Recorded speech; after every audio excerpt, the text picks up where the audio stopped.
Good morning, fellow disciples. We are continuing our look at the appetites that God has given to each one of us. And this week, we are focused in on the appetites that we have for sex. And as we dive into the topic this week, we have to acknowledge an anniversary that is coming up on Saturday, May 9th. That's just a few days away. And on that day, we will celebrate the 60th anniversary of the birth control pill in America. When the federal administration approved the pill for contraception in 1960, a sexual revolution occurred within our United States of America. And here are some of the selling points that were given for adoption of this pill.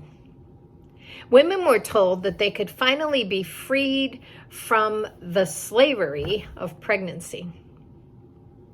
Women would now have the freedom to go and pursue their personal and professional opportunities.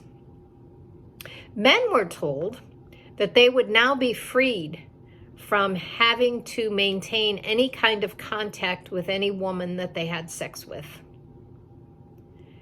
Limiting the size of the family, we were told, would improve the lives of children because less of the family wealth would need to be distributed. So that upon death of one of the parents, we were told, children would get a bigger share of the family wealth if we reduce the size of families. These were the selling points that were given for the birth control pill. Now, many modern historians feel that the sexual revolution of the 60s and the 70s improved the lives of most Americans. And I do think that there were some good things that came about because of the pill. But I wonder, as we go through this, I want you to keep asking yourself that question. Did the sexual revolution of the 60s and 70s really improve the lives of most Americans? See, prior to that, there had been an acceptable norm in America for sexual relations. The norm used to be that physical intimacy was shared between a man and a woman in marriage. Now, oddly enough, that is the biblical norm that is stated in Genesis chapter 2, verse 24. And this is still the acceptable norm in the historical Christian church.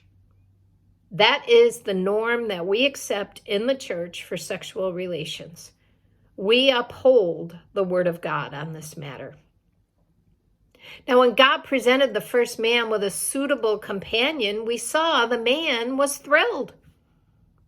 In Genesis chapter 2, verses 23 and 24, we are told, the man said, "This is now bone of my bones and flesh of my flesh. She shall be called woman, because she was taken out of man.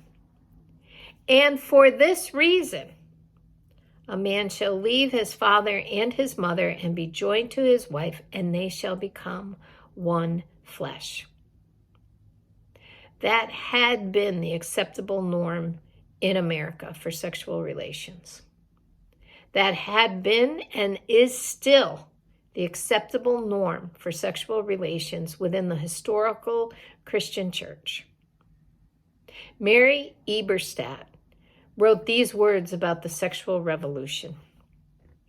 "No longer does the church's opinion on extramarital sex matter to the American public.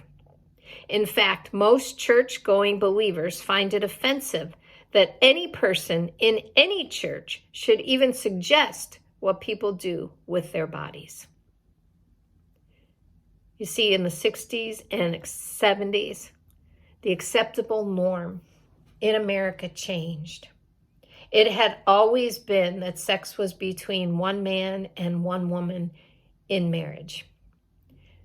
But with the sexual revolution of the 60s and 70s, the acceptable norm became this: that sexual relations were between any two consenting adults. That is now the norm in which we live.